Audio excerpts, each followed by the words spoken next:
మిత్రులందరికీ జై శ్రీరామ్. మే 12వ తారీఖు మంగళవారం హనుమాన్ జయంతి. ముందుగా మిత్రులందరూ మునుపటి పార్ట్ 1 వీడియో చూడకపోతే కింద డిస్క్రిప్షన్లో ఇస్తాను. ఆ వీడియో చూసాక ఈ వీడియో చూడండి.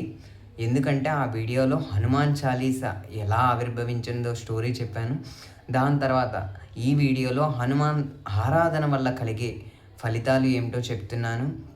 హనుమంతుడు వారి స్వరూపంలో అతి ముఖ్యంగా ఉండే స్వరూపం పంచముఖ ఆంజనేయ స్వామి. పంచముఖాలు ఏంటి? 5 ముఖాలు. 5 ముఖాలు ఏంటి? వానరముఖం, నారసింహముఖం, గరుత్మంతుల వారి ముఖం, హయగ్రీవ ముఖం, వరాహముఖం. ఈ 5 ముఖాలను ఆరాధించడం వల్ల చాలా ప్రత్యేకమైన అతీతమైన శక్తి వస్తుంది. ఎందుకు అలా అంటున్నాను అంటే, హనుమంతుని ముఖం అదేంటి, ఎంతటి కష్టాలనైనా దాటిస్తుంది.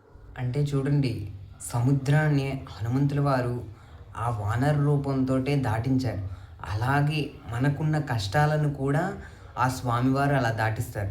అలాగే నృసింహ అంటే ఏంటి? శత్రుబాధలు అంటే దుష్టగ్రహ పీడల నివారణ, అంటే ప్రహ్లాదులు వారిని ఎలా రక్షించారో అంతటి శక్తి. గరుత్మంతుల అవతారం ఎందుకు? విషాలను అంటే విషజ్వరాలను అది రాకుండా రక్షిస్తూ ఉంటుంది.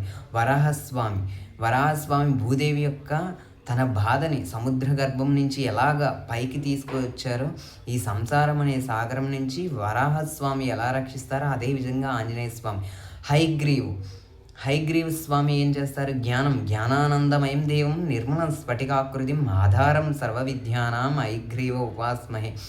సమస్త విద్యలు హయగ్రీవ స్వామి నుంచే వచ్చాయి. అదేవిధంగా మన లలిత సహస్రనామాలు కూడా చివరిలో చూసుకుంటే హయగ్రీవో అగస్యో సంవాదే అని వస్తుంది. లలితా సహస్రనామాన్ని అందించిన వారే హయగ్రీవులు వారు.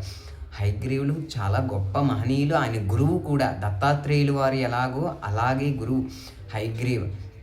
అలాంటి స్వామిని ఆరాధన చేయడం వల్ల పంచముఖాలు చాలా శ్రేష్టమైనవి.